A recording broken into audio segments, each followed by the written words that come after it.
Nah, jadi hari ini gue mau bahas soal yang menurut gue menarik banget sih. Nih, seru banget soalnya. Jadi, gue nemuin ini, masalah ini ada di akun-akun fun fact gitu, akun-akun fun fact fisika di Instagram. Katanya, kalau bumi ini kita jadiin satu terowongan dari ujung ke ujung, terowongan gitu. Kalau misalnya kita jatuhin benda di ujung satunya, buat nyampe ke ujung satunya, cuma butuh waktu 42 menit. Sedangkan, masa iya sih? Bumi kan jauh banget ya. Jari-jarinya gede banget, tapi katanya cuma butuh 42 menit. Gua karena penasaran, gue coba hitung-hitungannya. Buat lu pada yang penasaran, kita mau bahas tahap-tahapannya gimana gue nemuin hasil jawabannya. Sama apa enggak, coba kita lihat. Jadi, apa yang harus kita tahu?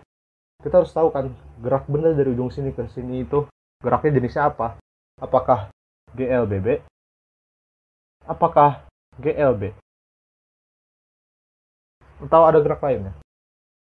Sekarang apa syarat GLBB? GLBB itu kalau A-nya konstan. Sedangkan kalau GLB itu adalah A-nya 0. Apakah A-nya konstan? Apakah A-nya 0? A-nya 0 nggak mungkin ya. Karena di sini pasti ada gaya gravitasi. Apa yang membuat dia bergerak itu adalah gaya gravitasi. GLBB ada percepatannya. Apa percepatannya konstan? Coba kita lihat dulu satu persatu. Kita lihat lebih detail ya. Coba kita bayangin kalau misalnya lu jatuh ke pusat bumi, apa lu jatuh dengan kecepatan yang sama terus, percepatan yang sama terus sampai ujungnya? Gua rasa enggak. Makanya gua rasa GLBB juga bukan. Tapi kita perlu bukti nih, apa yang nguatin kenapa nggak GLBB. Coba kita lihat. Kita gambar dulu diagram gayanya. Ini terowongannya, di sini bendanya gitu ya. Ada gaya apa yang bikin dia jatuh ke pusat bumi? Ya, benar. Gaya berat. Dimana gaya berat itu M kali percepatan gravitasi. Apakah percepatan gravitasinya 10 meter per second kuadrat? Bukan. Apakah 9,8? Juga bukan. Kita bakal pakai percepatan gravitasi yang rumusnya ini. G sama dengan konstanta gravitasi kali massa bumi per R kuadrat. Tapi massa buminya konstan. Percepatan gravitasinya harusnya konstan dong. Jari-jarinya apakah konstan? Massa buminya apakah konstan? Akan kita lihat. Oke. Jadi di sini saat di ujung sini emang benar dia akan berlaku G sama dengan konstanta gravitasi kali massa bumi per jari-jari bumi kuadrat. Tapi saat dia udah masuk ke dalam ya, coba kita gambar tuh. Ini bukan bulat popat ya, ini bulat potot-petot. Ya, gini kira-kira. Oh ya, BTW ini disclaimer, ini buminya kita anggap bulat. Buat kaum bumi datar silakan pergi. Angkat kaki dari bumi, silakan. Yuk pulang yuk. Nah, jadi ini ceritanya bulat sempurna. Bulat sempurna. Oke. Mana ini adalah jari-jari bumi awal. Dan di sini adalah massa bumi awal. Waktu dia masuk ke dalam, turun sampai sini misalnya, cik, udah sampai sini nih bolanya. Dia bakal bikin jari-jari baru dari pusat inti gravitasinya. Ada jari-jari baru di mana kita namain misalnya R aksen. Dia punya jari-jari baru ternyata. Apakah jari-jarinya sama dengan yang sebelumnya? Ternyata beda. Ada lagi yang beda, apa? Masanya. Kenapa masanya bisa beda? Karena massa yang dipakai adalah massa si bulatan di dalam ini, bukan massa totalnya. Gue ulangin, massa yang dipakai adalah massa di dalam bulatan ini, bukan massa totalnya. Yang tadinya M besar, jadi M kecil. Coba kita bayangin, kalau misalnya ini ada satu benda, bumi, terus ada satu bulatan lagi di dalamnya. Ini M aksen, ini R aksen.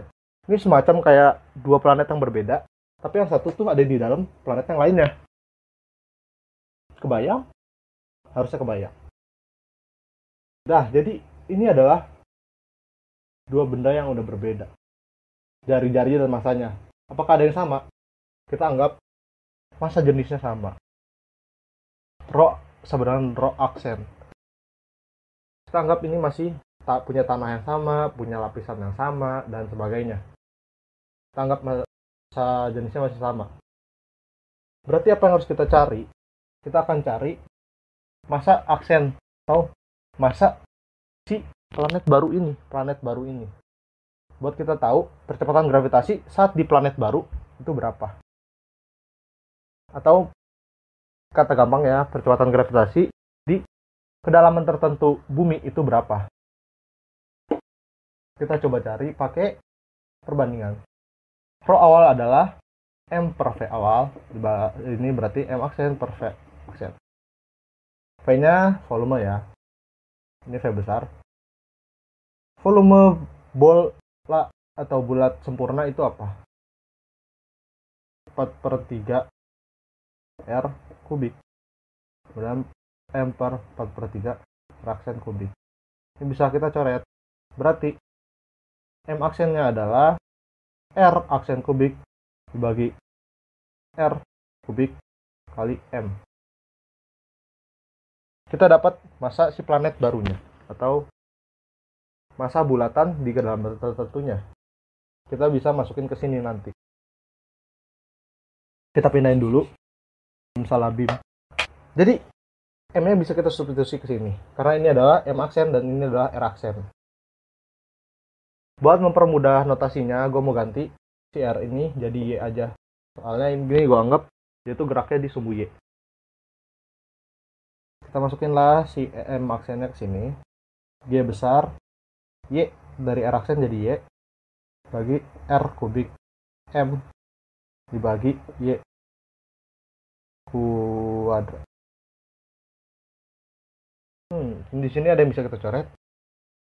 Jadi kita bisa ketemu lah percepatan gravitasi di titik tertentu di dalam bumi, di titik sembarang, di mana aja, bisa di sini, bisa di sini, bisa di sini, bisa di sini, tergantung variabel R-nya itu adalah G Y M per R kubik. Ini adalah percepatan gravitasi bumi di kedalaman tertentu. Jadi kita udah nemuin percepatan gravitasi di titik sembarang dalam bola bumi ini, entah di titik ini, titik ini, titik ini, titik ini, di titik manapun. Di dalam konteks ini kita bakal pakai titiknya di antara titik ini berarti ya, di antara garis pergerakan ini, lintasannya itu. Dalam fungsi apa? Y. Percepatan gravitasi dalam fungsi Y adalah G M per R kubik Y.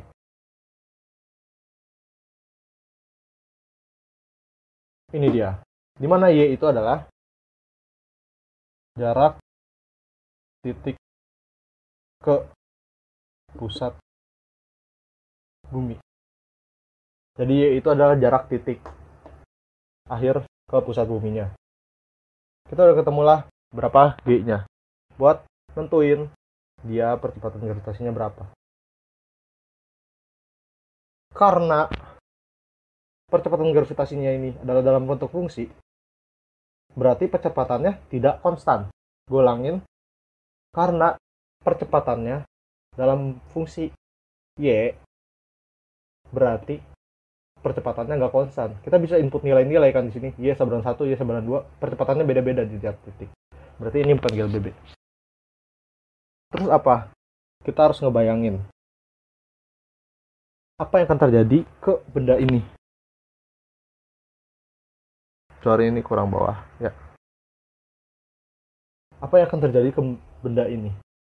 Kalau kita bayangin lebih jeli, si benda ini akan jatuh dari ujung sini ke ujung sini, sampai di ujung sini. Apa yang akan terjadi? Bendanya akan jatuh lagi ke ujung sini. Setelah di ujung sini, bendanya akan jatuh lagi ke ujung sini. Jadi bendanya akan bolak-balik gitu, tanpa henti. Kalau dianggap nggak ada energi yang hilang, nggak ada kayak hambat udara, nggak ada gesekan, nggak ada apapun itu yang hilangin energi dia. Jadi ini tuh kayak kekalan energi, ya, kekalan energi. Energinya dianggap kekal. Jumlah energi potensial ditambah jumlah energi kinetiknya dianggap sama atau konstan. Jumlah totalnya dianggap konstan. Jadi itu yang akan terjadi. Bendanya dari atas ke atas sini, ke ujung sini, ke ujung sini, ke ujung sini, bolak-balik. Itu artinya apa? Ini adalah gerak osilasi. Gue ulangin, ini adalah gerak osilasi. Dimana geraknya gerak bolak-balik yang tanpa henti. Osilasi tidak teredam atau free oscillation. Oke, kita udah tahu gerak bendanya bukan GLB, ternyata gerak bendanya osilasi.